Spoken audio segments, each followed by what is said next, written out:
Vamos a comenzar con la última parte del Congreso y primero un anuncio que me pidieron transmitir, que es que recuerden que no hay pausa entre esta actividad y la próxima, o sea, las palabras de José del Valle, el cierre del Congreso, y también lo otro es que recuerden que después de las palabras de José del Valle, como premio a no haber hecho la pausa, hay un brindis aquí afuera.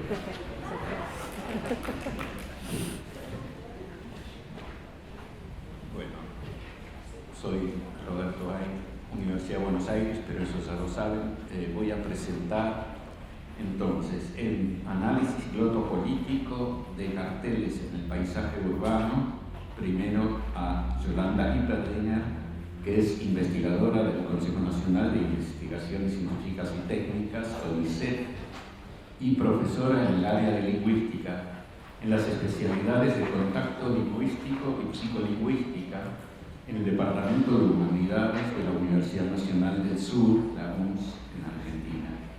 Sus intereses de investigación abarcan, con especial atención a las ideologías lingüísticas, las trayectorias sociolingüísticas de minorías, la constitución y evolución de variedades lingüísticas de contacto, la alternancia de lenguas en el discurso conversacional, la coexistencia interlingüe en el espacio público.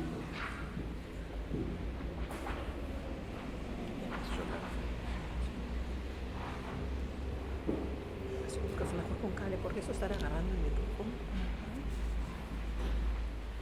Gracias. Gracias, Roberto. Buenas tardes a todas y a todos.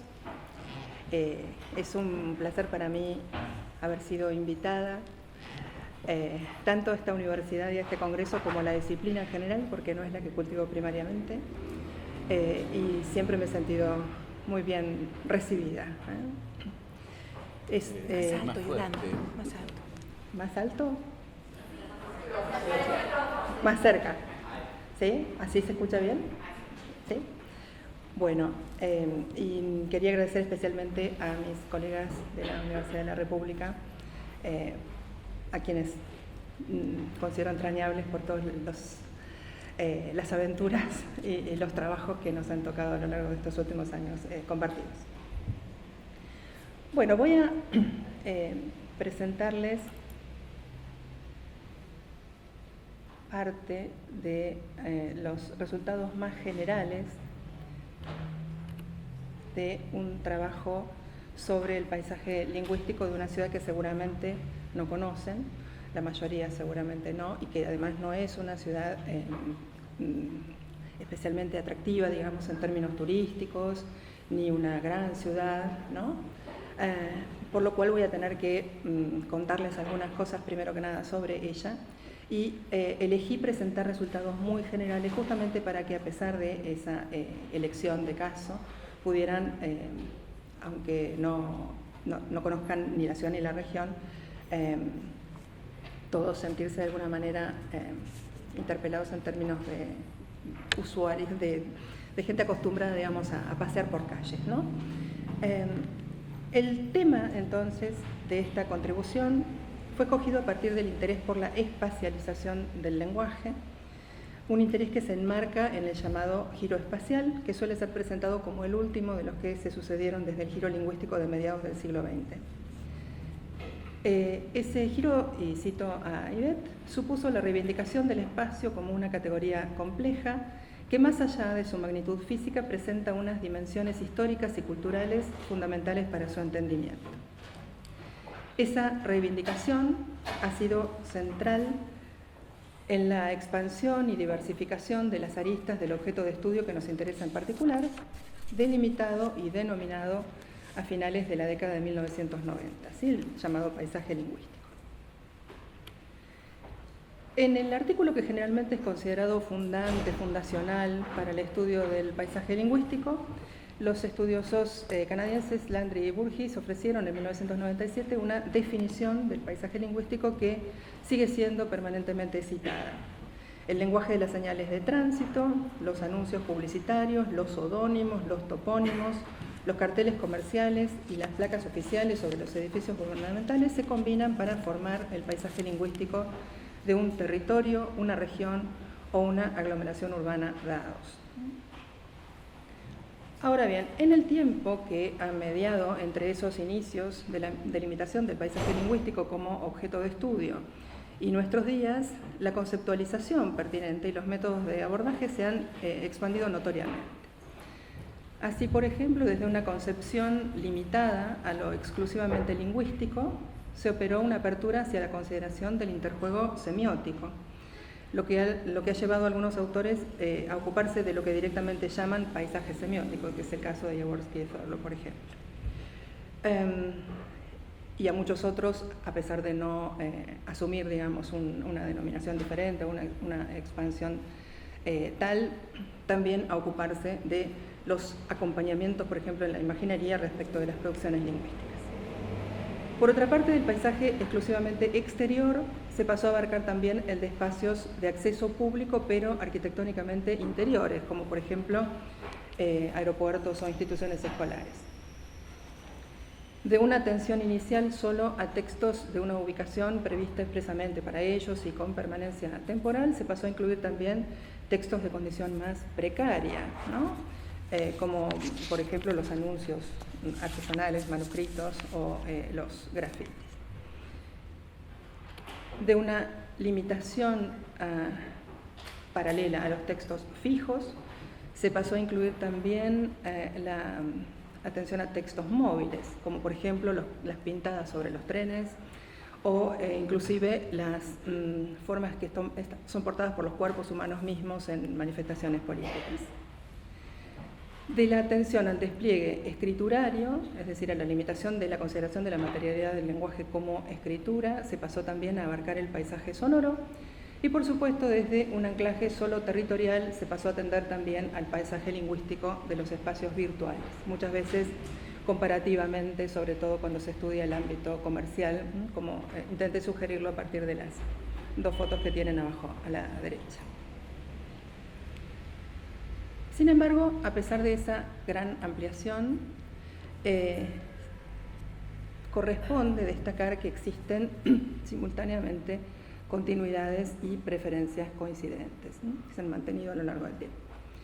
En relación con las continuidades, la principal pasa por la central importancia que se le ha sostenidamente asignado al contacto lingüístico, tan difundida que algunos autores, como Gorter por ejemplo, entienden el estudio del paisaje lingüístico como una nueva aproximación al multilingüismo.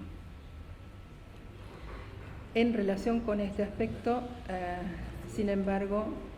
Acerca más el micrófono, Yolanda. ¿Sí?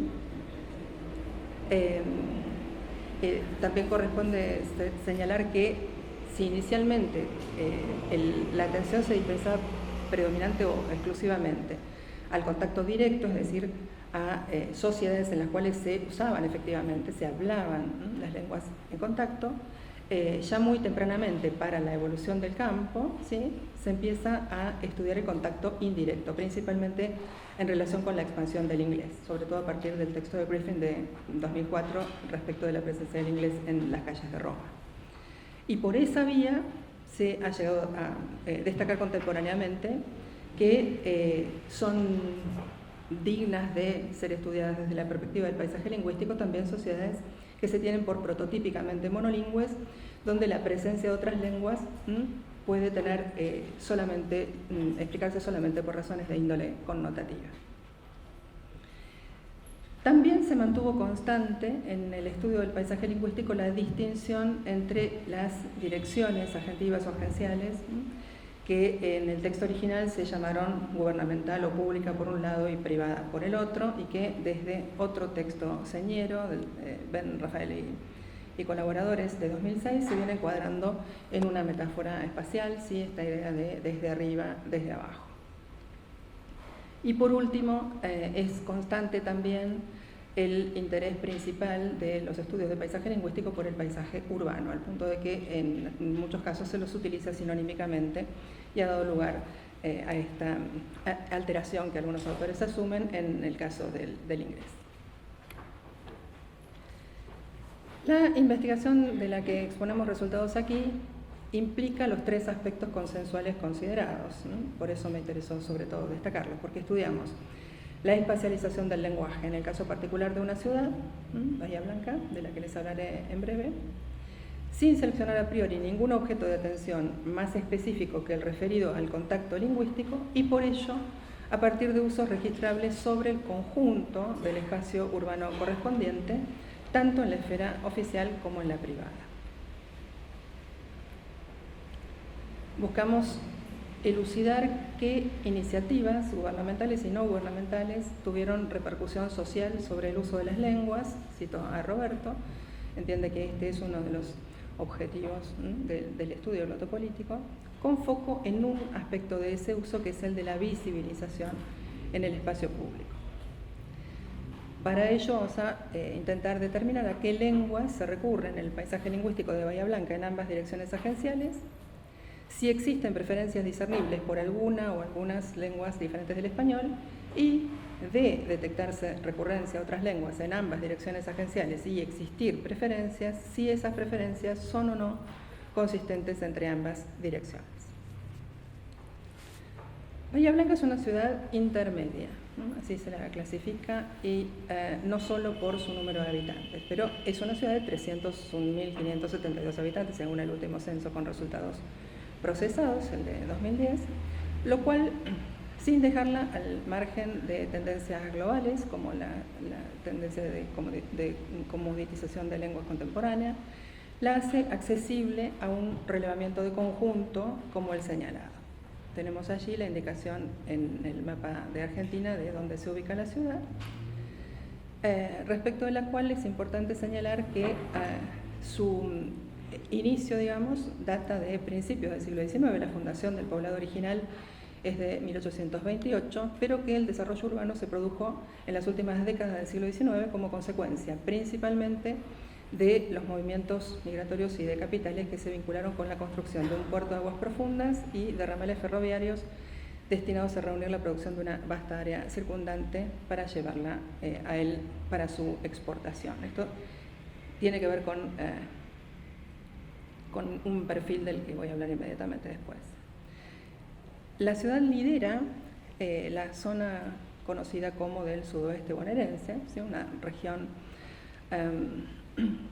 que se corresponde aproximadamente con 1/4 parte de la superficie de la provincia de Buenos Aires. Ese es su centro político administrativo, y en ese entorno, digamos, tiene una concentración no solo de las terminales de transporte, ¿sí? Todas destinadas por supuesto a la salida por el mar, sino también una cantidad de emprendimientos de envergadura relacionados con la producción primaria, ¿no? Desde gas hasta la planta petroquímica, una de las principales plantas petroquímicas del país.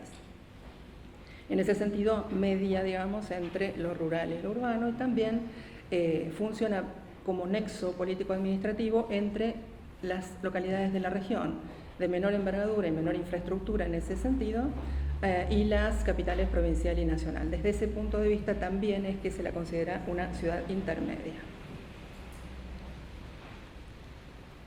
El poblamiento inicial al que me refería, ¿sí? La fundación, digamos, tuvo lugar en torno de un fuerte militar, ¿no? El fuerte argentino o Fortaleza Protectora Argentina, que tuvo un importante rol primero en los intercambios de frontera con la población preexistente y luego en la ofensiva contra la población indígena desde el que fue el último malón contra ese fuerte en mayo de 1859.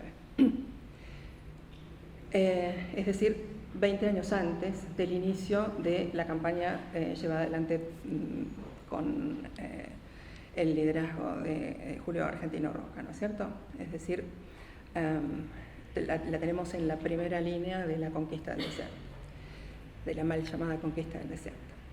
Y unos pocos años antes de ese último malón, se había establecido ya en las proximidades de lo que es actualmente la ciudad, la Legión Agrícola Militar, un cuerpo formado por unos 600 soldados provenientes de la península itálica y sus familiares, para combinar el inicio de la labranza de las tierras cultivables de la bahía con su resguardo armado. Esa legión participó del rechazo al Malón, ¿sí? Por lo cual, y esto es lo que se considera, digamos, como mito fundante, ¿no?, de la ciudad, el rechazo de la población indígena y la asimilación de la población inmigratoria se dan de algún modo simultáneamente. Esa manera de entenderse, ¿sí?, se vio avalada por la recepción masiva de inmigración en el periodo en que lo hizo el país, aunque lo hizo disimétricamente, ¿no? O sea, el sudoeste bonaerense recibió uno de los impactos proporcionales más altos, justamente por su escasa densidad demográfica previa, y dentro del sudoeste bonaerense, la ciudad de Bahía Blanca en particular recibió un fuertísimo impacto inmigratorio que llegó a, en 1914, que es el año en que se registra el pico de población extranjera, superar la población nativa, o sea, censada como argentina, nacida en el país, ¿sí? Las procedencias que tienen en la pantalla, ¿sí?, allí está hecho, el cuadro está hecho con la exclusión de la población censada como argentina y muestra el claro predominio de españoles e italianos, pero sobre todo la diferencia en relación con la cantidad de italianos recibida por la región, ¿sí?, concentrados en la ciudad, continuando de alguna manera esta tradición de la legión.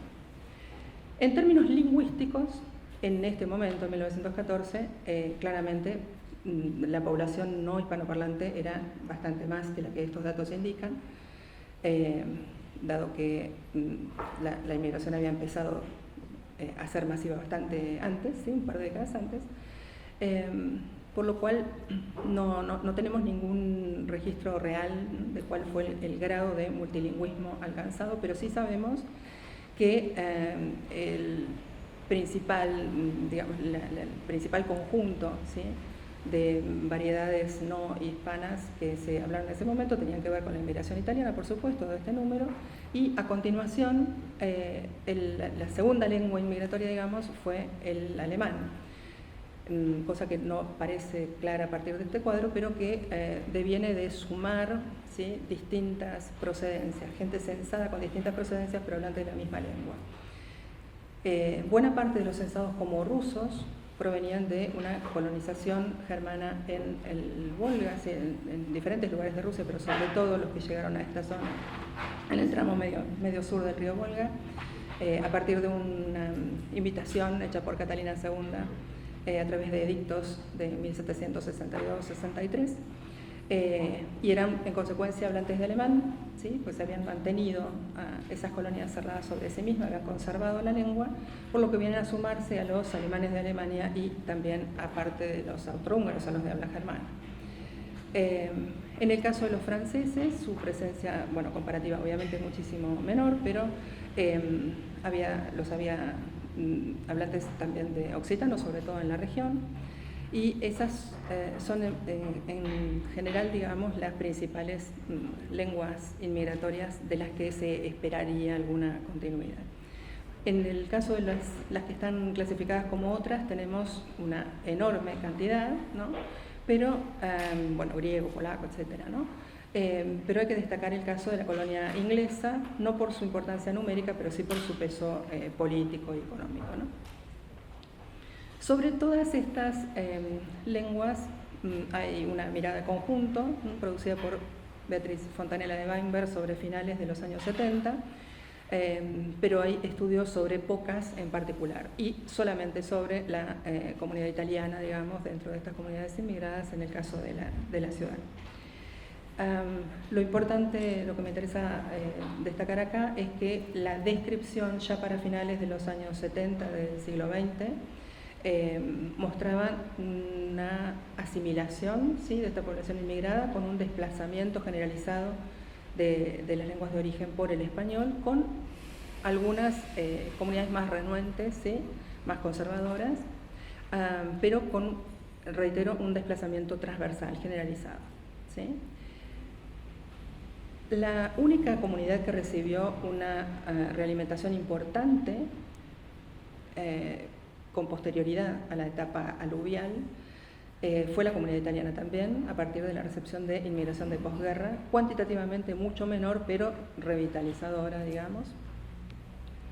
E inmediatamente después de esa inmigración, que fue sobre todo promovida por la firma de tratados bilaterales entre Argentina e Italia en el 47 y en el 48, que promovían la inmigración de mano de obra calificada, inmediatamente después empieza a descender y comienza a sustituirse esta inmigración principalmente europea por la de países limítrofes. Esto es general a otras ciudades del país y principalmente a la capital, ¿no?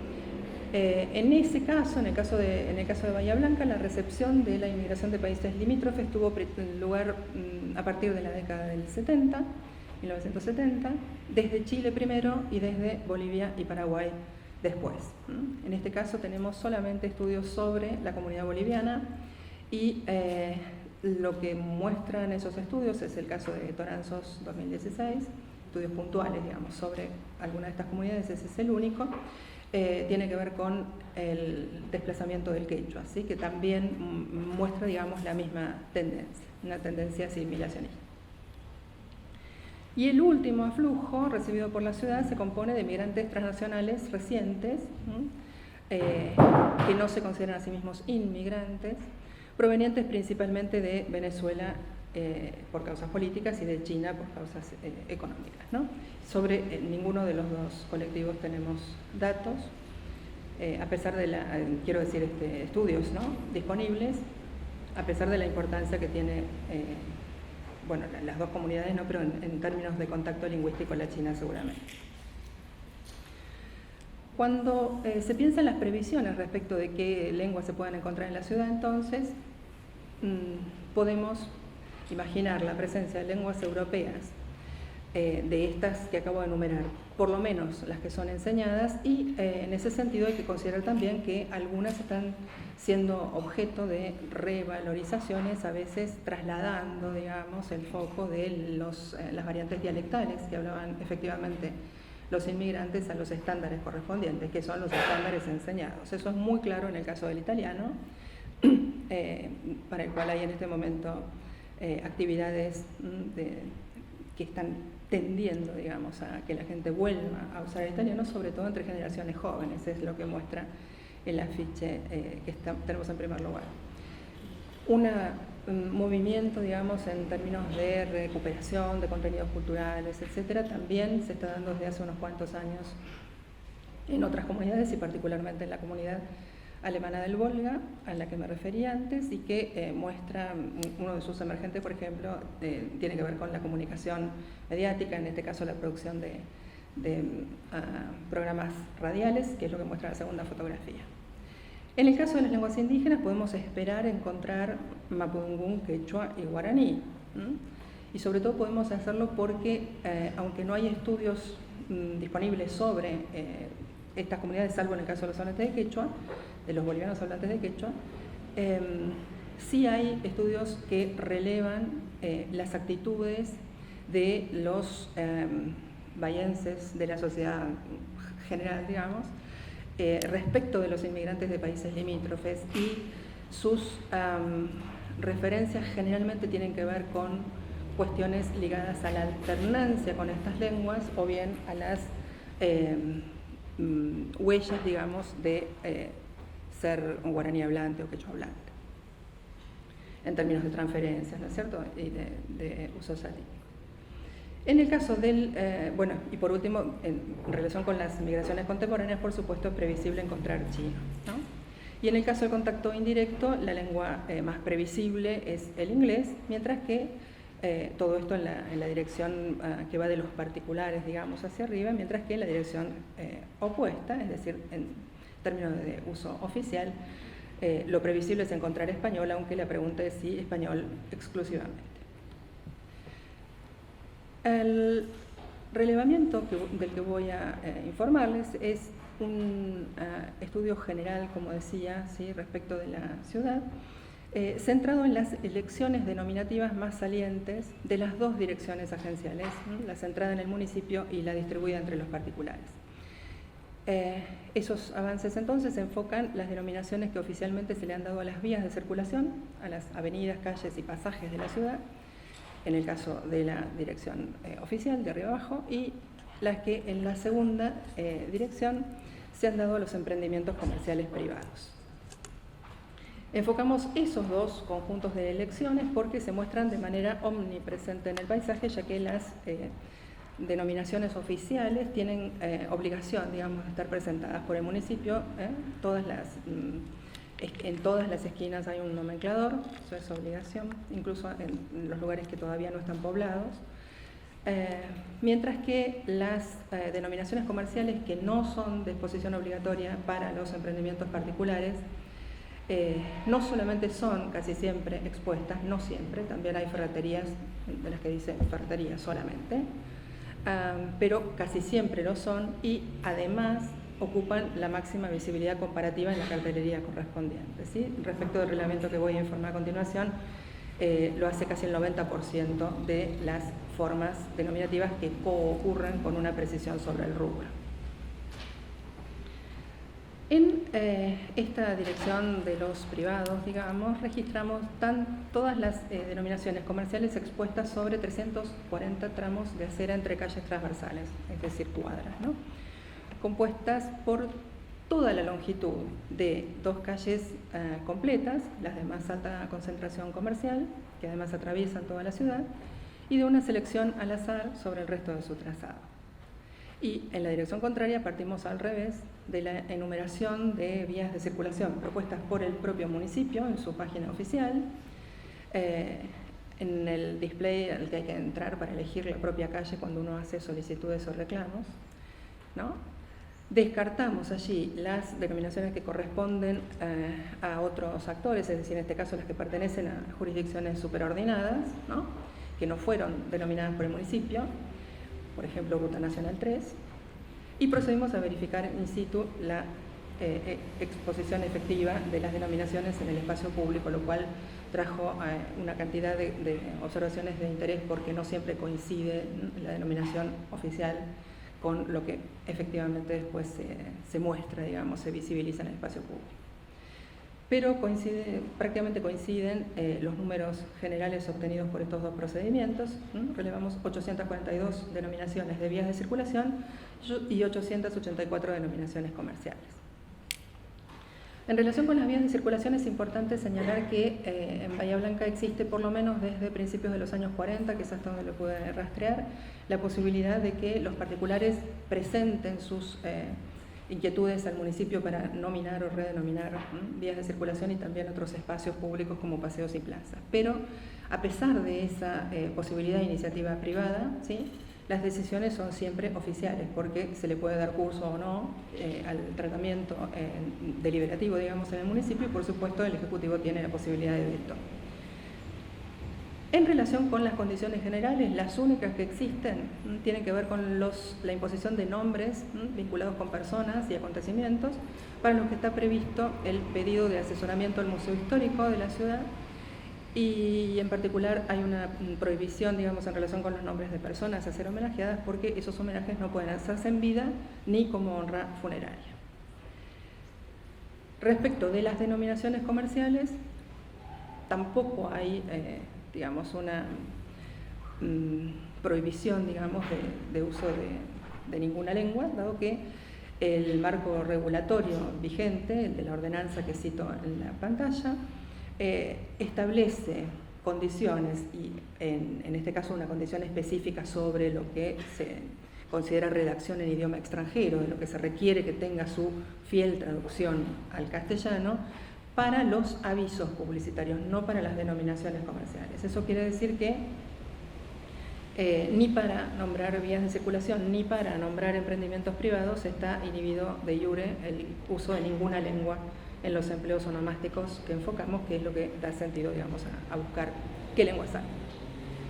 Pero antes de pasar a los resultados que obtuve, les quiero comentar que tuve que tomar decisión sobre dos cuestiones de diferente índole. Una bastante tratada en el caso del paisaje lingüístico y otra más propia de las problemáticas típicas del contacto de lenguas.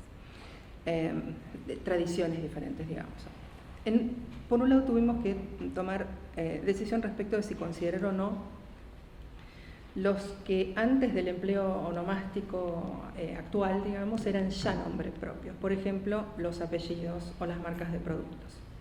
Y por otro lado, tuvimos que decidir con qué criterios operar para decidir cuándo considerar que una determinada palabra, digamos, era de otra lengua, dado que respecto del lexema exógeno hay grados tanto en términos de extensión de uso como de adaptación, ¿sí? De adaptación fonológica, grafémico-fonológica y o morfosintáctica, que pueden hacer que una palabra que visiblemente nos parece extranjera se use sin embargo muy frecuentemente. En el caso de las denominaciones comerciales, la primera observación vinculada con esto tiene que ver con el hecho de que algunos rubros, algunos emprendimientos que dependen principalmente de un profesional, como es el caso de las joyerías, de las farmacias, de las ópticas, de las inmobiliarias y de los emprendimientos mecánicos, usan denominativamente el apellido del dueño o el profesional de que se trata, o bien del fundador si es una empresa de más larga trayectoria, ¿no? Y como pueden ver en la pantalla, por supuesto, esos apellidos son de distintos orígenes y ponen en el paisaje formas de escribir que claramente no son españolas, pero la razón por la cual fueron elegidas estas denominaciones no tiene que ver con haber querido usar otra lengua, sino con haber querido mantener, por ejemplo, la sensación de continuidad, ofrecer alguna garantía de la ubicabilidad del profesional, ¿no? O sea, una estrategia de confiabilidad, orientada a la confiabilidad, ¿no? Otra forma típica de denominar las calles, de denominar los emprendimientos comerciales, tiene que ver con tomar para sí los nombres de las calles en las que se ubican. Eso tiene que ver con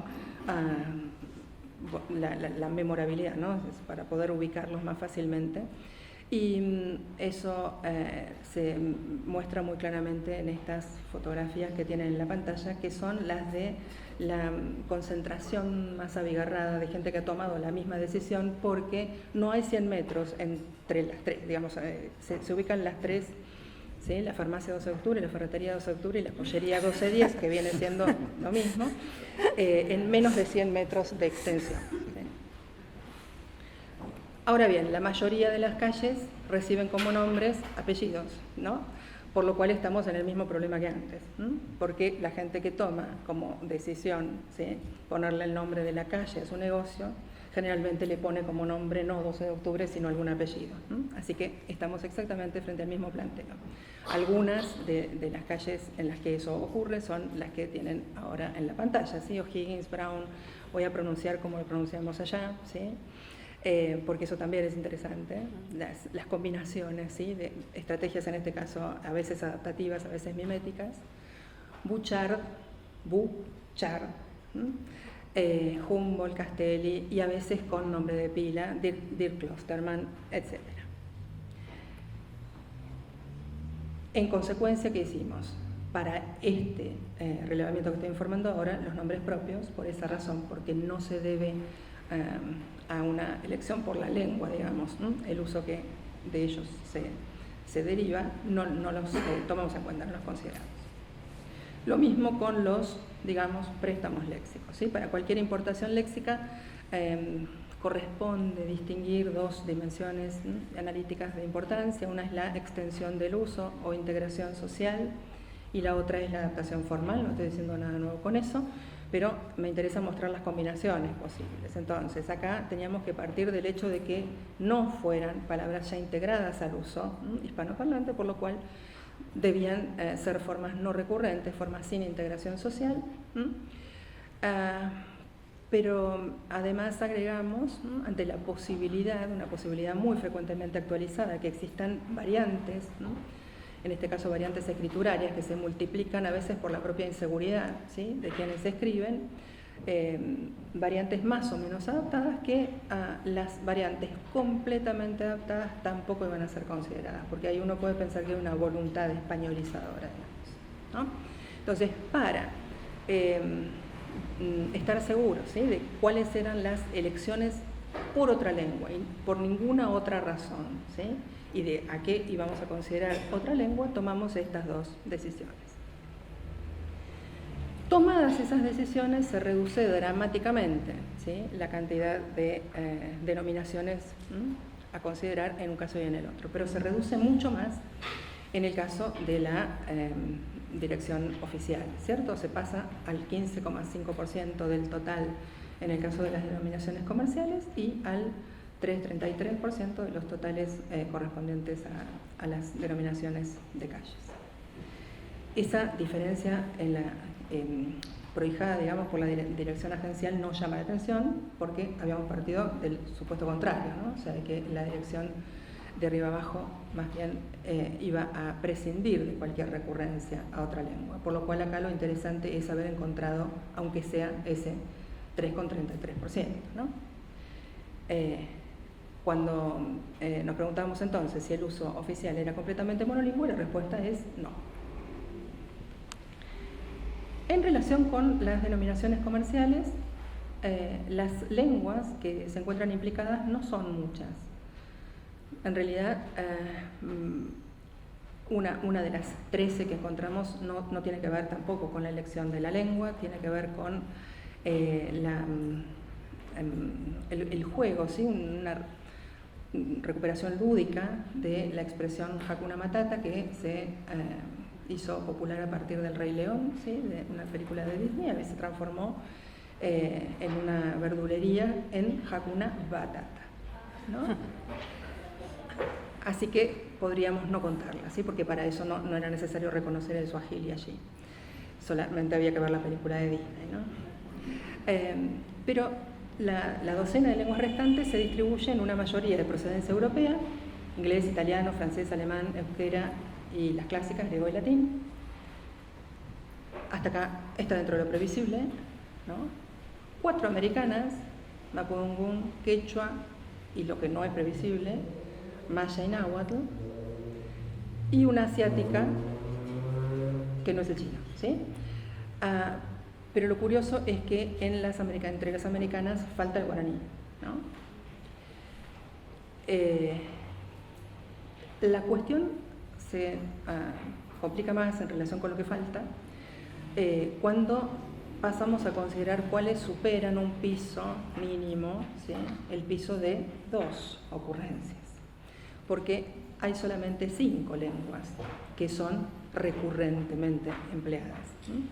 Es decir, que se usan de modo no idiosincrásico en las denominaciones comerciales. Son el inglés, el italiano, el francés, el alemán y el mapudungún, con esta distribución porcentual, ¿sí? Sacando los otros, que son el resto de las que tienen usos idiosincrásicos, digamos, vemos esta gran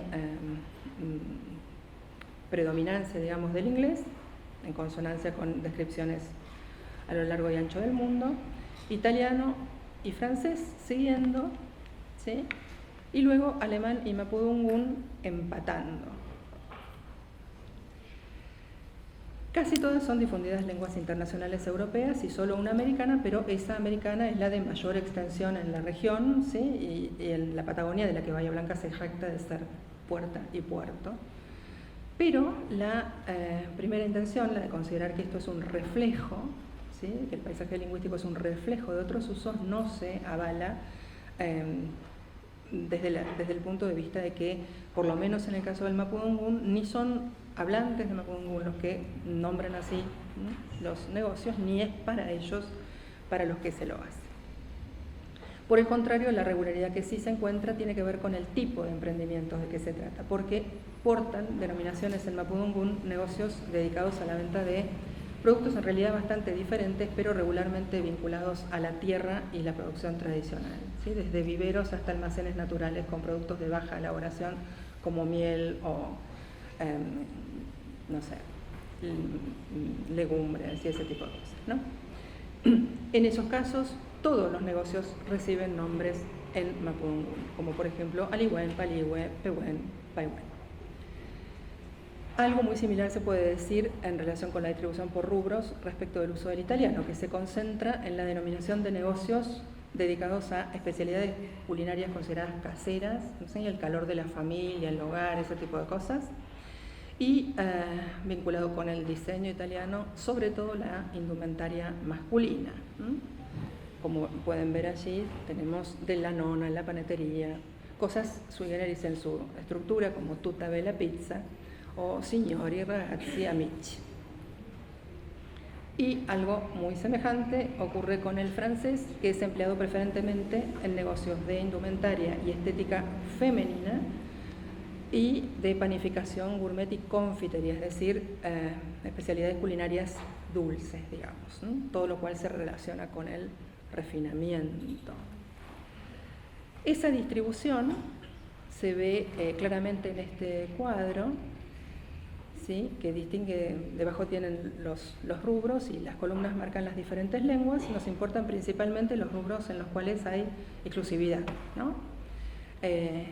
Por un lado, hay exclusividad solamente para el inglés y para el mapudungun.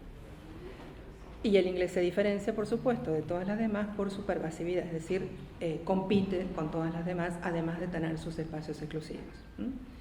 Eso se puede ver inclusive en la competencia, digamos, respecto de la alta costura con el francés o respecto de las especialidades de confitería más cuidadas, como lo muestra la pantalla. Es decir, no solamente para las especialidades que uno podría adjudicarle en principio.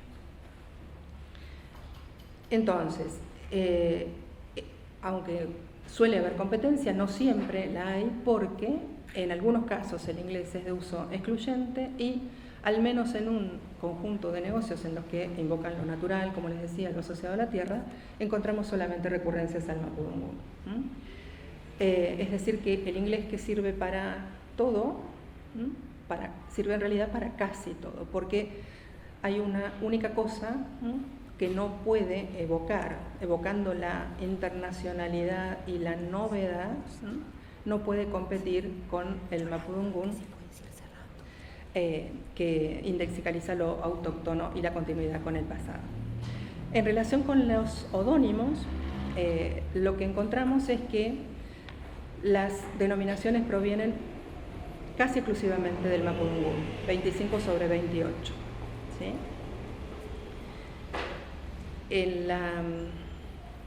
Voy a apurarme porque estoy usando demasiado tiempo. En la mayoría de los casos se trata, en los odónimos, como les decía, de homenajes, ¿sí? De honrar personalidades destacadas que, en consecuencia, estos nomencladores funcionan como si fueran monumentos, ¿no? Esas decisiones se han tomado a lo largo del tiempo, por lo cual no necesariamente se han mantenido coherentes. Por ejemplo, hay inconsistencias en la formulación lingüística misma. Como pueden ver en la foto que está al pie, hay veces que aparecen solamente los apellidos, mientras que, y con usos solamente diacríticos, cuando hay dos personas con el mismo apellido, como Martín Rodríguez y Martiniano Rodríguez, aparece el nombre de pila. Mientras que en otros casos, como en el que tienen al pie, aparece el nombre de pila y en otros aún el cargo o la profesión, como en General Paz o Maestro Piccioli. Pero en este sentido, que uno podría pensar que los apellidos más conocidos son los que no requieren de nombre de pila, la principal regularidad que acompaña es la diferencia de género, porque cuando las homenajeadas son mujeres, típicamente sí aparece el nombre de pila.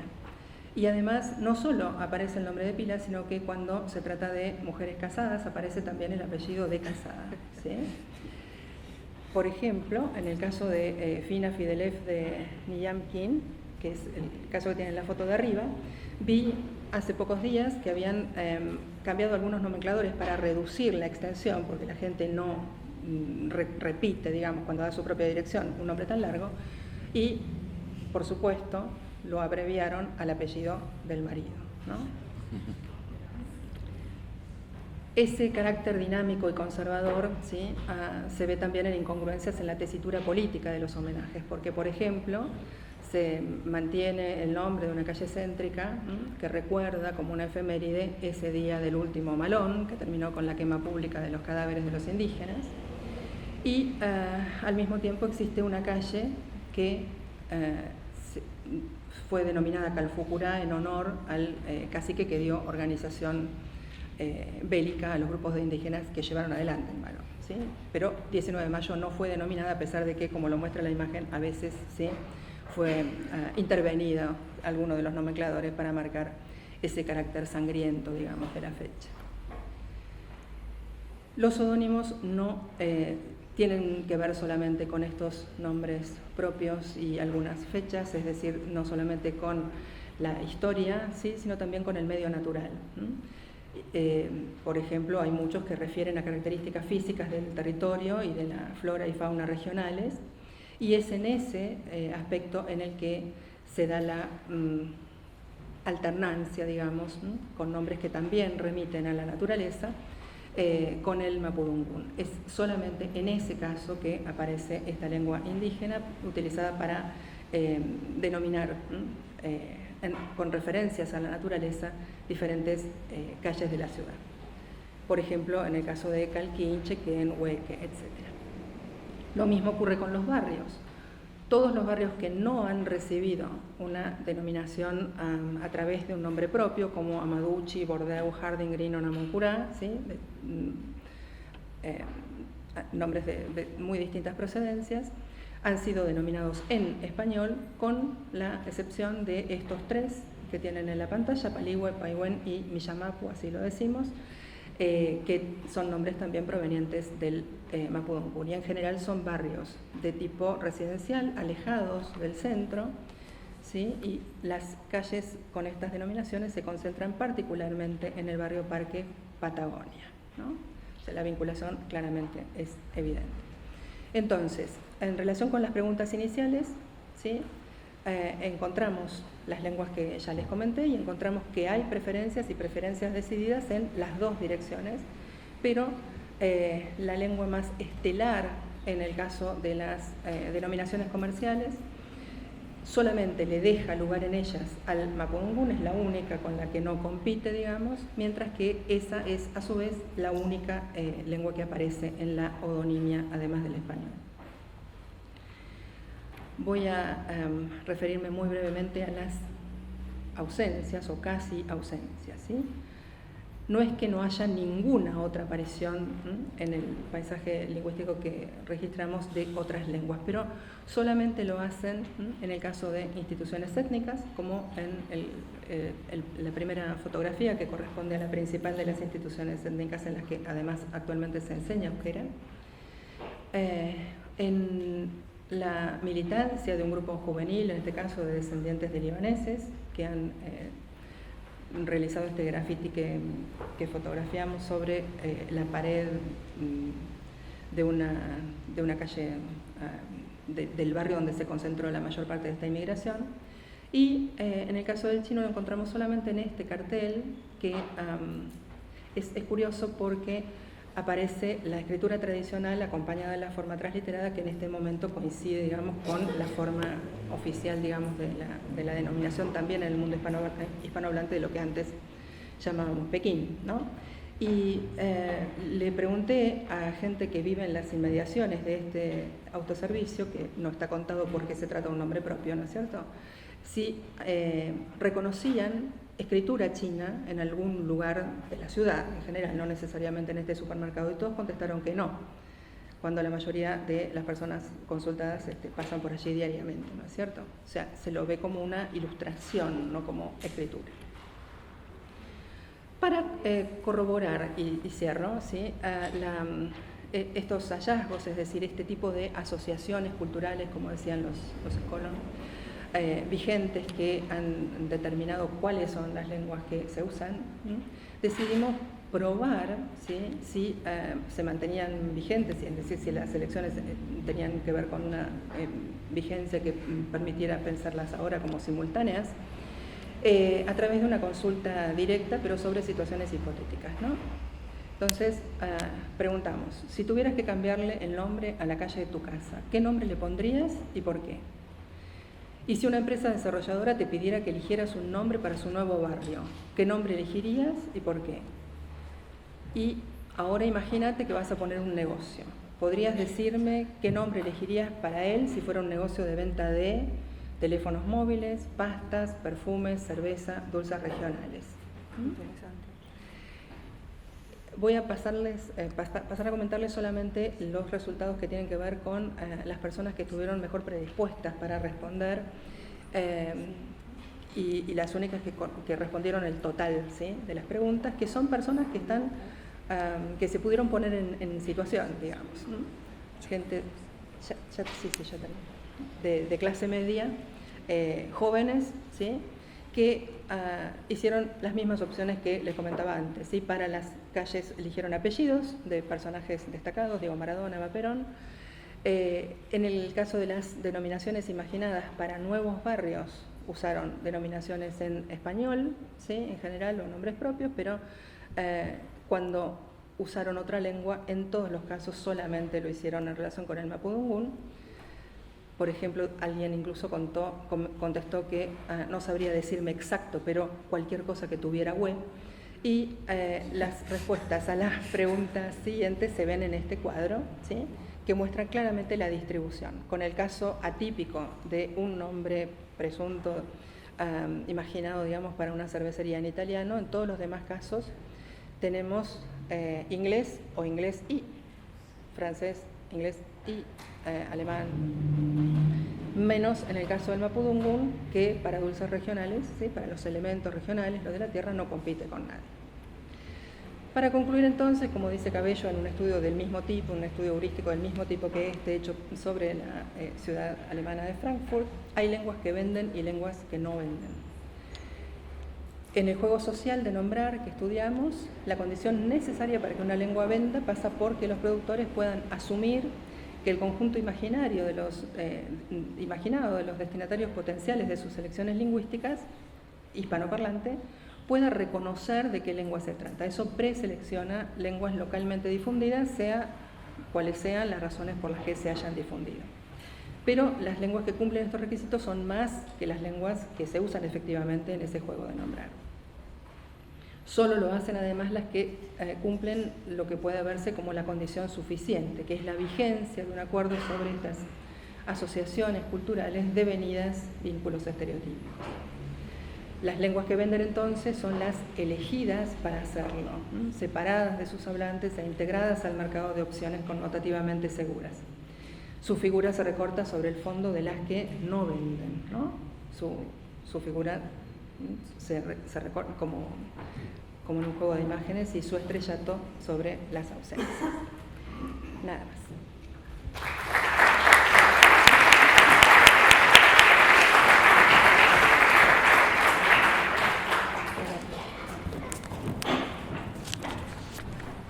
Muchas gracias, Yolanda. Ahora vamos a escuchar entonces a Ivette Wilke. Ivette es profesora de Lingüística Hispánica en el Instituto de Spanische Sprache und Literatur de la Universidad de Berna. Su investigación se mueve en los ámbitos de los estudios del discurso y la sociolingüística cultural y crítica, especialmente desde una perspectiva globopolítica.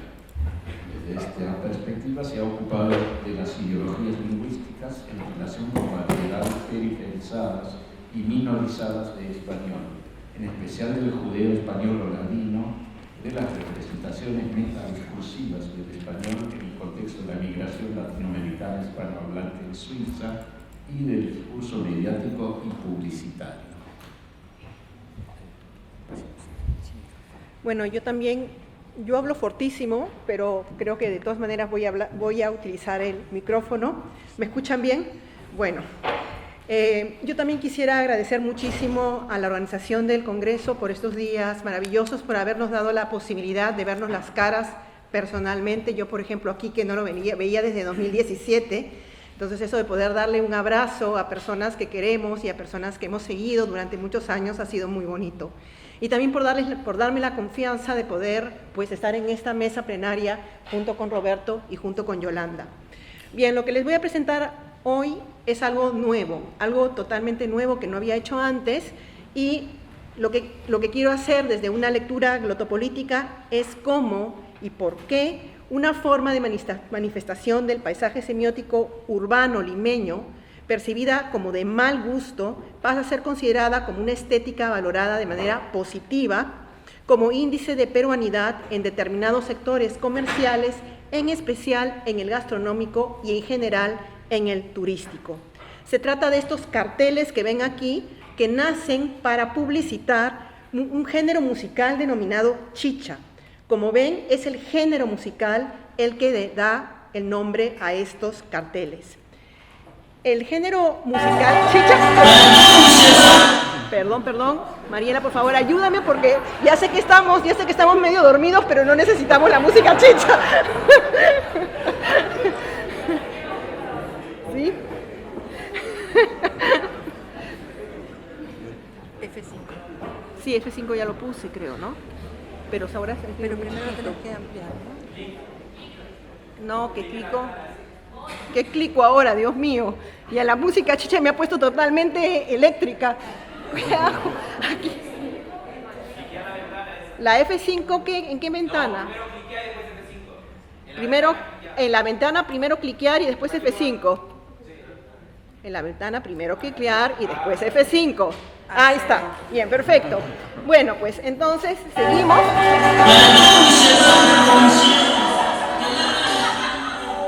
Te percibe. Bueno, De fondo.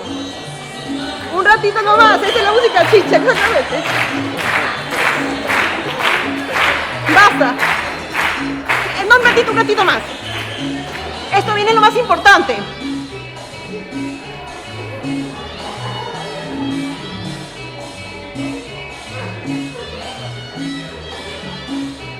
No, un ratito más, Mariela. Soy muchacho provinciano. Esto es lo que quería que escuche, Mariela, ya.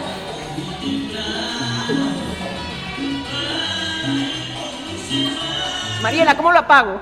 Ahora. Bueno. Que haya servido para... Mariela, apágalo. Apaga. Bueno, voy a dejarlo un ratito y después lo voy a pasar porque en realidad lo que quería mostrarles es efectivamente cómo suena la música chicha, ¿verdad? Este género musical de la música chicha en realidad es un término que engloba una serie de manifestaciones musicales como la cumbia andina tropical y la tecnocumbia, entre muchísimos otros, que nace a mediados de los años 60. Y chicha, como tal vez saben algunos expertos, yo no soy experta en etimología, como saben, chicha en lengua cuna significa fermento, que es lo que ocurre precisamente con estas manifestaciones musicales que son eclécticas y que surgen como un reanálisis de las prácticas musicales andinas, la cumbia tropical procedente de Colombia y el rock. De hecho, uno de sus elementos constitutivos en términos musicales es utilizar la guitarra eléctrica y el bajo junto con elementos musicales de viento, como por ejemplo el arpa, típicas del huayno. En Lima se ha puesto en directa conexión con el fenómeno migratorio desde las regiones andinas hacia las ciudades de la costa, particularmente hacia Lima. La música chicha se consolidó en la década de 1980 con el éxito de grupos como los Chapis, Chacalón y La Nueva Crema, que lo tienen aquí, este es Chacalón precisamente, ¿no? El grupo Los Destellos o Los Mirlos. Las letras de las canciones tratan no solo de relaciones románticas fallidas, sino precisamente de lo que acabamos de escuchar con Chacalón, de las penurias que sufren los migrantes provincianos en Lima. Hay que decir no solamente los migrantes de primera generación, sino sobre todo los migrantes de segunda generación, que son los que van a mover urbanamente este tipo de música en la capital. Bueno, ahora que ya sabemos un poco más de la música chicha, me voy a atrever a cambiar de slide y me voy a atrever también a poner esto de aquí, como me dijo que era, Pablo me dijo que era así, F5 y así. No, ya, aquí. Bien, bueno, Entonces, ahora que ya nos hemos movido un poco, nos hemos despertado un poco, les explico también cuál va a ser la trayectoria de esta ponencia que les voy a presentar hoy. Voy a explicar un poco el contexto histórico en el que nace la música chicha en Lima, los datos con los que estamos trabajando ahora, por qué yo hablo de paisaje semiótico y no de paisaje lingüístico, que como muy bien ha dicho Yolanda, es en realidad la etiqueta más empleada por las personas que se dedican a el análisis del paisaje lingüístico semiótico. Voy a hablar sobre todo de dos elementos teóricos que me importan mucho presentar aquí, que es el de construcción de lugares y el de sentido de pertenencia. Y obviamente en un congreso como este de glotopolítica voy a hablar sobre la importancia de la ideología visual y del paisaje semiótico. Pasaré luego al análisis, básicamente dividido en dos grandes partes, porque yo hablo de fuera del lugar y luego de un lugar comodificado, y finalmente pasaré a una reflexión final. ¿De acuerdo? Bien.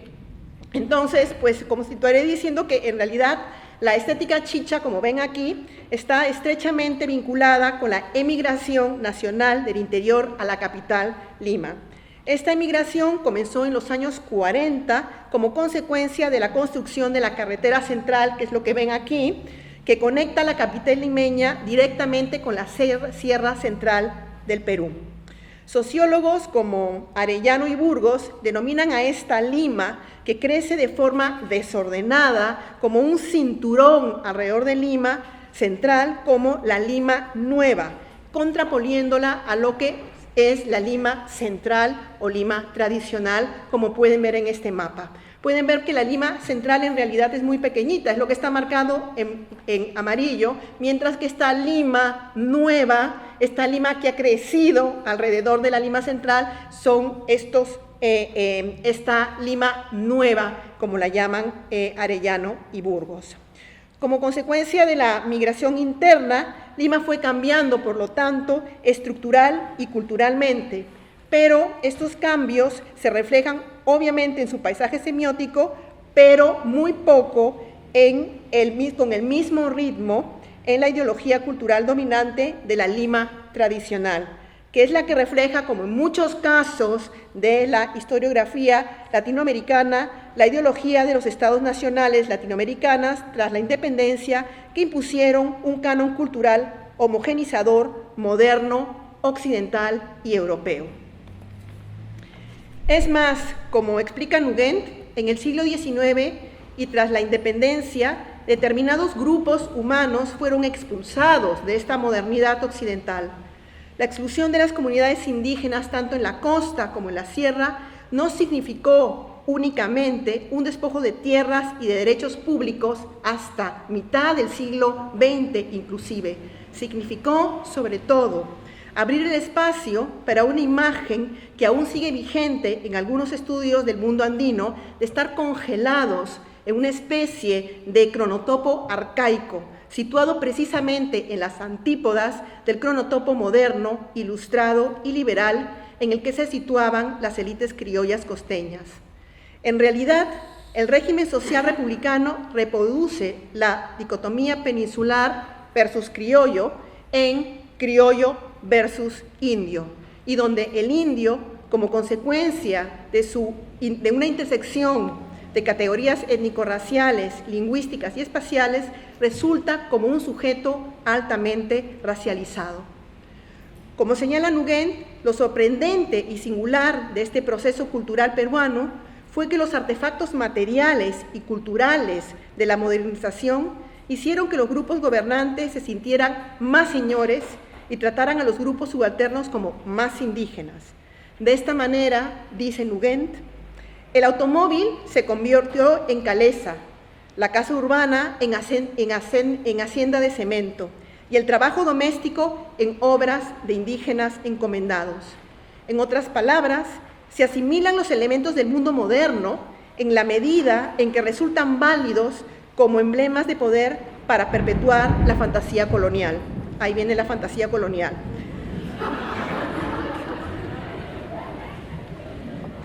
Pero a partir de 1940, las ciudades peruanas, especialmente la capital, empezaron a sufrir un cambio notorio en la composición social producto de la migración provinciana, especialmente de la sierra.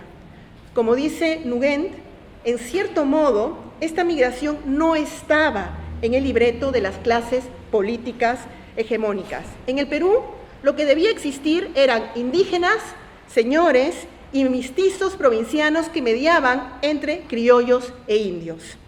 La posibilidad de algo así como un indígena urbano no había pasado por las mentes que se habían autoadjudicado la identidad de señores por su condición de criollos, blancos y urbanos. La peculiaridad y extrema importancia de este proceso es que las relaciones sociales desplegadas en la ciudad entraron en contradicción con esta atribución, esta categoría del indio. Con el tiempo, esa presencia originó una identidad que al principio nadie reconoció como tal, el cholo.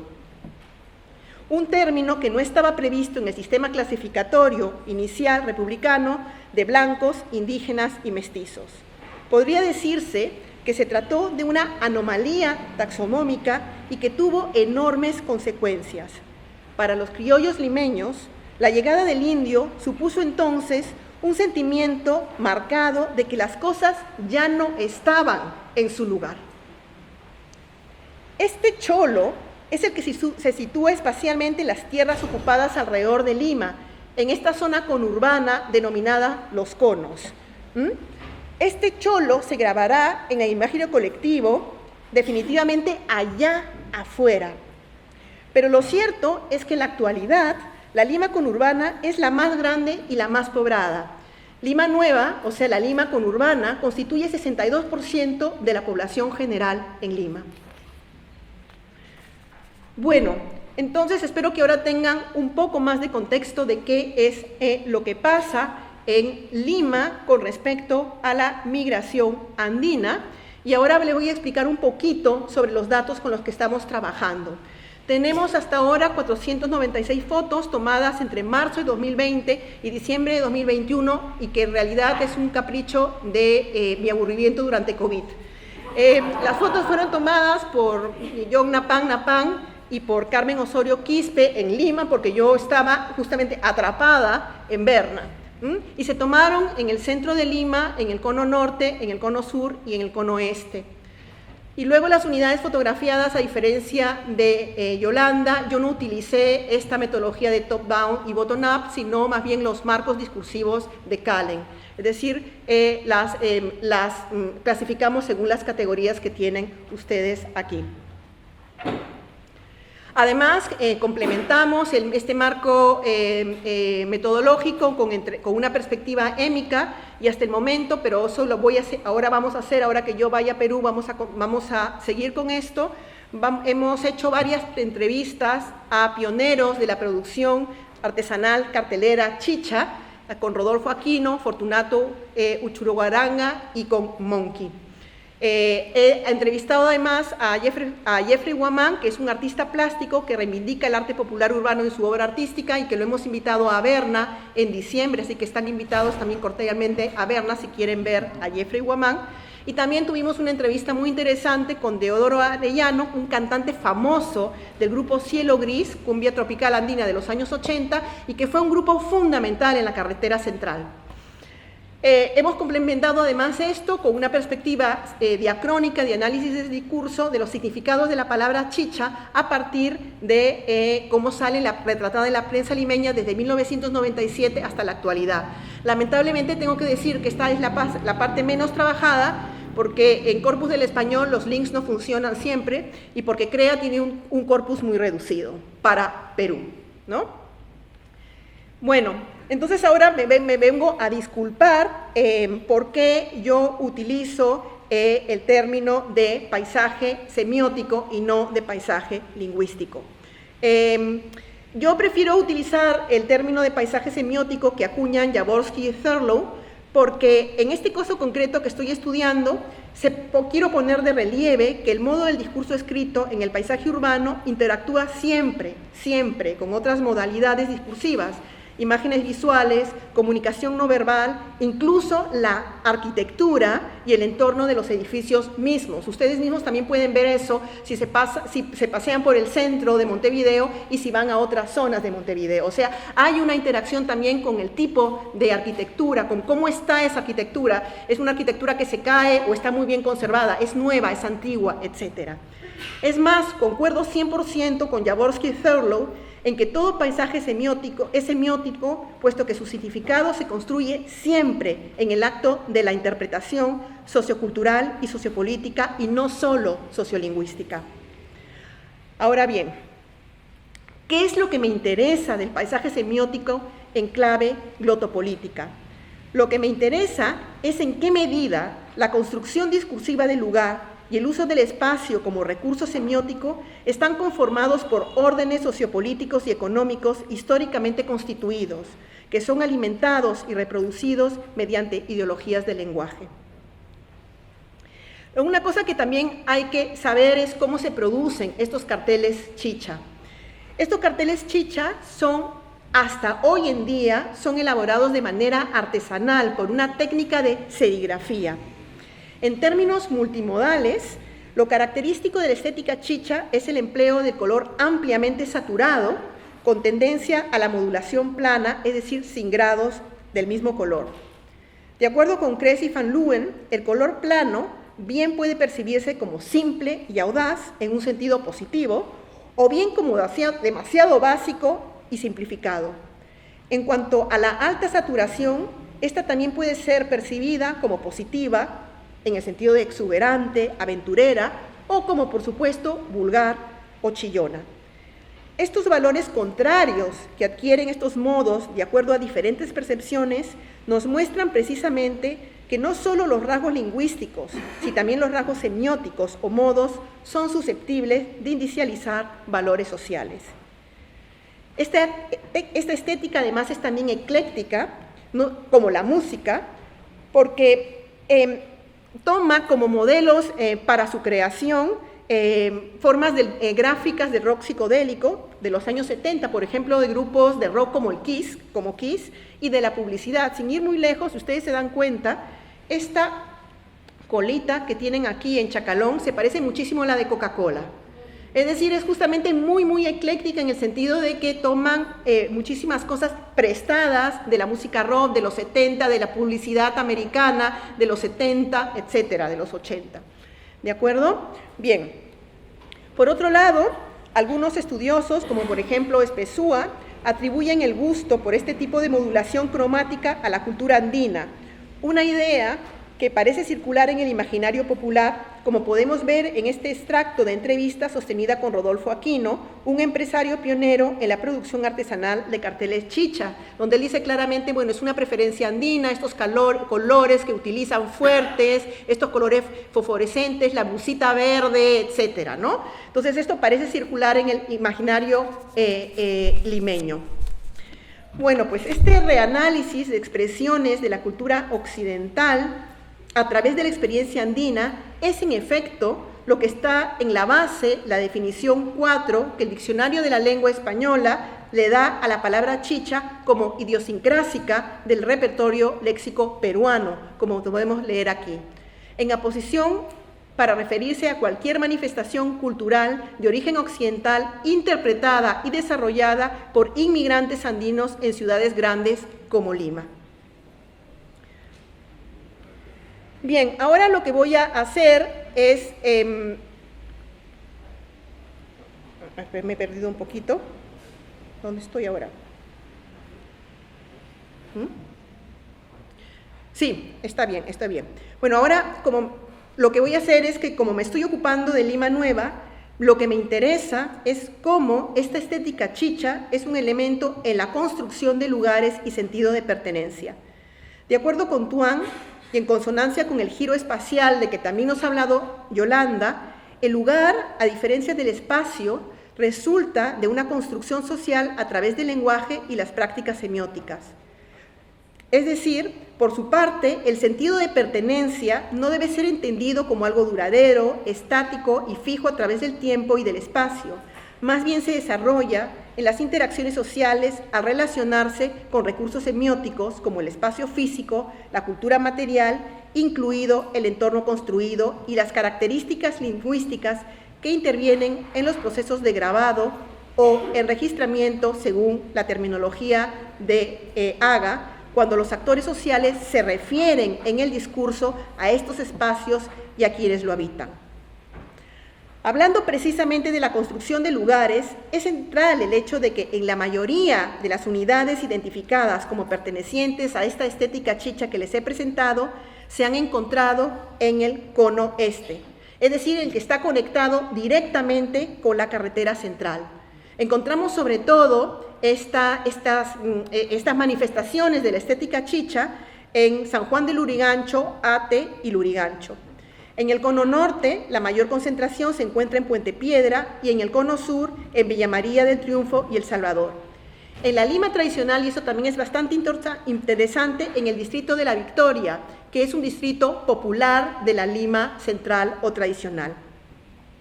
Como ya les había dicho antes, hemos clasificado las unidades fotografiadas según el marco discursivo de Kallen, es decir, no bottom-up y top-down, sino según la práctica social que estas unidades representan y según el soporte material. Como pueden ver aquí en el gráfico, la mayoría efectivamente corresponde a eventos musicales. Nos llamó muchísimo la atención que el evento musical más publicitado en Lima sea el huayno, seguido por la cumbia y después por la chicha. Esto de que sea la chicha en tercer lugar tiene otras razones, pero ahora no puedo entrar en ello.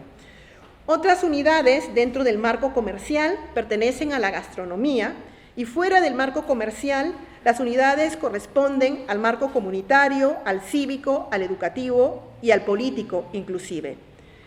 Estas otras unidades, que no son carteles de publicidad, de promoción de eventos musicales, son productos posteriores, y eso es muy importante, que reproducen esta estética, pero construyen de esta manera manifestaciones de lugar y sentido de pertenencia en los conos.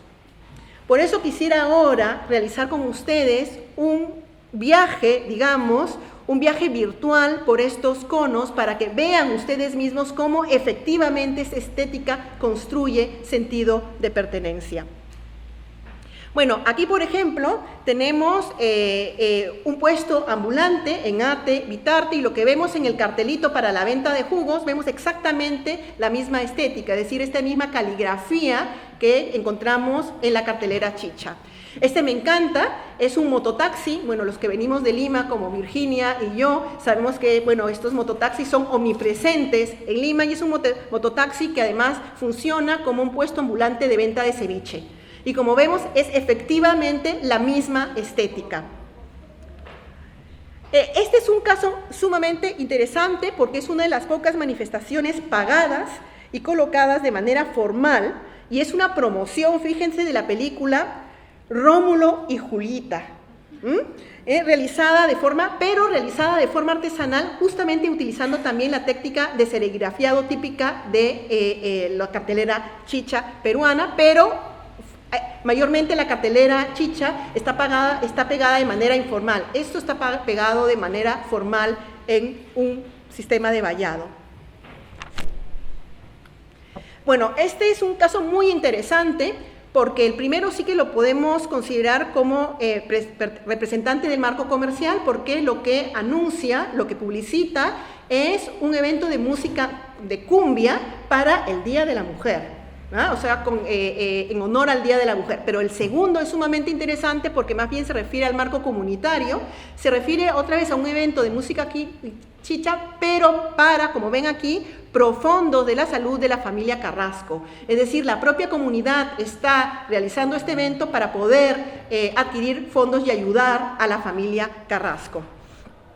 Este también son dos casos muy bonitos. El primero es el marco cívico, porque es un mural pagado por la municipalidad de Ate en honor al distrito de Huaycán, a la ciudad de Huaycán, perdón. Mientras que aquí lo que vemos es un mural realizado por algún actor social que vive en esta zona de Ate y que ha desaparecido ahora. o sea que más bien pertenece al marco comunitario. Lo que es bastante interesante es que vemos otra vez la misma típica de estética en el rasgo caligrafiado, o sea, es la misma caligrafía. Y ya les había hablado, ya han visto a Chacalón y la Nueva Crema, ¿ah? Se han podido levantar con Chacalón y la Nueva Crema. Bueno, pues aquí justamente tenemos un mural dedicado a Chacalón y tenemos este mural en La Victoria, que es el lugar de nacimiento de Chacalón. Finalmente, este es uno de los ejemplos que más me gustan, me parece muy representativo justamente para lo que les decía, la creación de lugares en los conos. ¿Por qué me parece un ejemplo muy bonito? Me parece un ejemplo muy bonito porque se trata de una publicidad para la presidencia del candidato de extrema derecha, Rafael López de Aliaga. Esta publicidad aparece, como ven aquí, en el cono sur, en Villa El Salvador, pero también la registramos, la hemos podido sacar las fotos, en el puente Huachipa, en Ate. Bien, lo más interesante de todo esto es que yo pude conversar con el que realizó la publicidad, o sea, el que hizo la serigrafía y la publicidad y se ocupó del pegado de la publicidad. Y le pregunté dónde habían pegado esta publicidad, estos carteles, y me dijo, en toda Lima, en toda Lima. Entonces le dije, ¿me puede decir dónde en toda Lima? Me dijo, bueno, en los conos y en algunas provincias como Iquitos, Cusco, Puerto Maldonado. Y entonces yo le pregunté, ¿en los conos y dónde más? Usted me ha dicho en toda Lima. No, solamente en los conos y en Cercado y La Victoria. ¿Y por qué? Porque allí podemos ganar más votos. En realidad lo que me quería decir es, allí podemos ganar más votos con este tipo de estética. Entonces esto nos muestra claramente que esta estética efectivamente construye lugar y sentido de pertenencia en los conos. Bueno, por un lado tenemos esto de que construye lugar y sentido de pertenencia en los conos, por el otro lado tenemos en el imaginario limeño que esta estética y sus prácticas inicializan a estos lugares que pasan a grabarse o en registrarse en términos de Haga como estereotípica de los conos. Otra vez, está afuera, no está aquí, está allá. Ya Tuan señalaba que la construcción de lugares es siempre relacional, es decir, un lugar adquiere significados sociales siempre en contraposición a otros lugares. Por eso Cosgrove, utilizando la terminología de John Berger, entiende el paisaje como una manera de mirar el mundo y como una ideología visual, enfatizando justamente de esta manera el hecho de que la forma como percibimos e interpretamos el espacio depende de las circunstancias geográficas, sociales, económicas, legales, culturales y emocionales, de los juicios estéticos, la memoria, los imaginarios y los mitos, de la manera como usamos estos espacios en nuestra vida diaria, así como de la actividad metadiscursiva con que se representa o se habla de estos lugares. En este sentido, podemos afirmar que en el paisaje semiótico se reconstruyen una serie de regímenes visuales que no solo están en competencia, sino que están altamente estratificados. En otras palabras, podemos decir que el orden moral de cada sociedad se refleja en su orden espacial particular y a través de los discursos y los imaginarios con que se representan esos órdenes espaciales mediante la actividad metadiscursiva. Partiendo entonces de este hecho de que en el paisaje semiótico se manifiestan en regímenes sociales estratificados que se reflejan a su vez, en el que se reflejan a su vez el funcionamiento del poder social, la cuestión del gusto, que es la clave en el texto sobre decisión de Bourdieu, es bastante iluminadora. Volvamos para ello a las definiciones de chicha que da el Diccionario de la Lengua Española para el Perú. En contraposición con la definición 4, que ya habíamos leído anteriormente, la definición 5 indica que en aposición para referirse a toda actividad informal de mal gusto y de baja calidad. Siendo esta definición posterior a la 4, esta posición funciona como un calificativo que se resemantiza de forma negativa. Dado que esta definición de chicha aparece en el Diccionario de la Lengua Española, redactado por la Real Academia de la Lengua Española en colaboración con las Academias Nacionales Americanas, podemos suponer que representa una narrativa a través de la cual se manifiesta una clara jerarquía del orden social imperante en el Perú, En este orden, esta estética es valorada en realidad como una antiestética. Esta idea además está ampliamente difundida en las entrevistas que hemos realizado, como pueden ver en el slide 31, ¿no? Aquí, por ejemplo, Jefferson Guamán dice, la gran mayoría lo relaciona con lo mal hecho, con lo feo, con lo guachafo, lo exagerado, la gente que no cumple las normas, ¿no? O ser chicha es ser hasta el lumpen, ser informal, como se dice, choro, ser ratero, borracho, o sea, todas las cosas negativas. Y también no es casualidad que lo registremos de esta manera en el CREA y sobre todo que este adjetivo positivo se emplee con este significado peyorativo en la revista Caretas, un medio representante por excelencia de la prensa criolla de la Lima tradicional. Ahora bien, para contestar a cómo se construye esta narrativa de lo chicha como sinónimo de mal gusto, mal hecho y fuera de la norma, tenemos que retomar la posición que adquiere el indio migrado a Lima, el cholo, en este imaginario limeño. Habíamos dicho, siguiendo la lectura de Nguyen, que el cholo surge como una categoría social no prevista, que distorsiona el orden social creado y recreado por las élites criollas dominantes del Perú.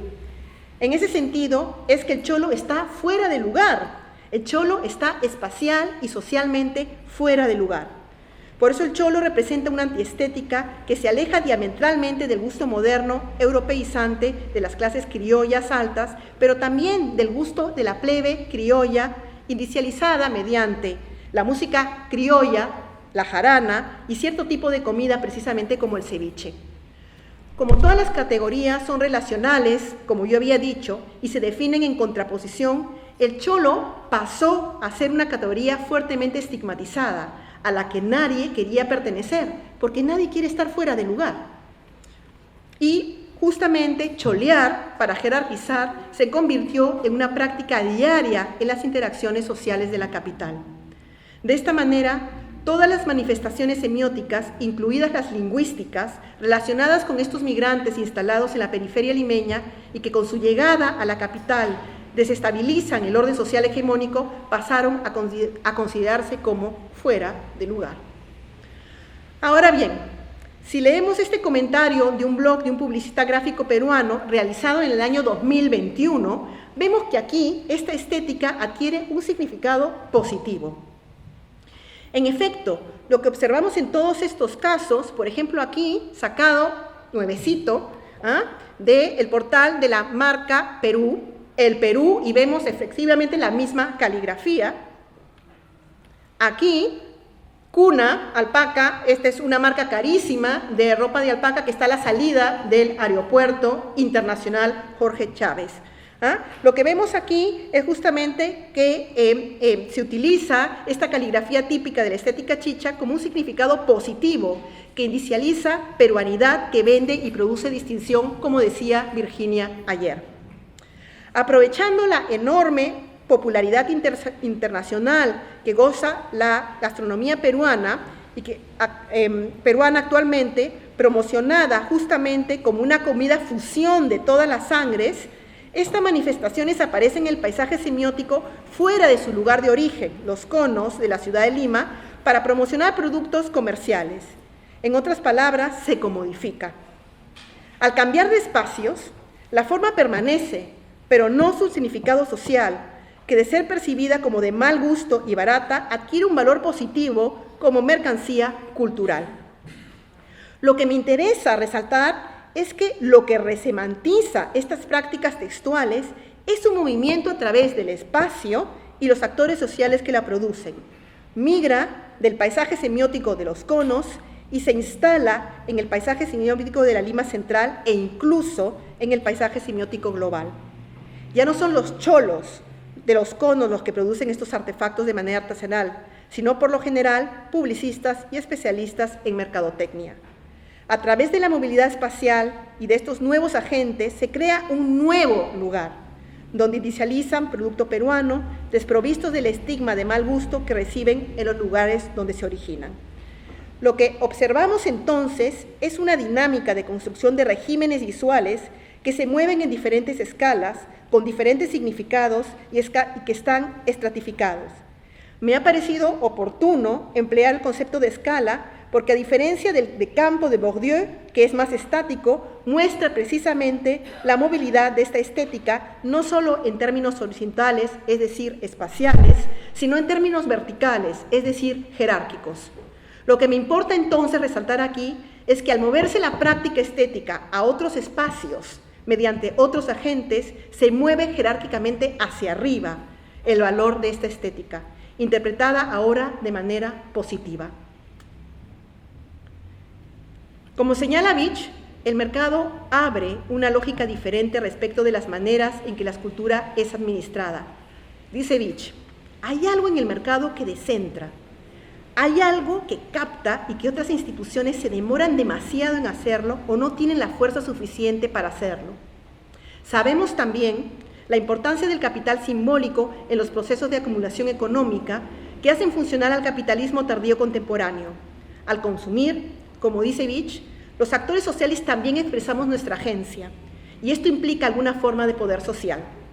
Entonces ahora vale la pena preguntarse si efectivamente la presencia comodificada de esta estética reivindica al sujeto cholo. A mi modo de ver, la respuesta es sí y no. Efectivamente, visibiliza esta práctica llenándola de valores positivos, pero al descontextualizarla de sus lugares de originarios y al ser en su mayoría agentes publicitarios que no provienen de los conos, los encargados de gestionar estas prácticas con fines comerciales, al fin de cuentas, lo que hace en una sociedad altamente jerarquizada y racializada como el Perú es blanquearla un poco, hacerla, como se dice en alemán, salonfähig. Y ahora sí vengo a mis palabras finales, mejor dicho, a la única reflexión final que les había prometido. En la plenaria de apertura del Congreso, al plantear Lydia Becker la pregunta de hasta qué punto las manifestaciones semióticas entran en el marco de la glotopolítica, Elvira Arnoux dio una respuesta que me gustaría retomar aquí.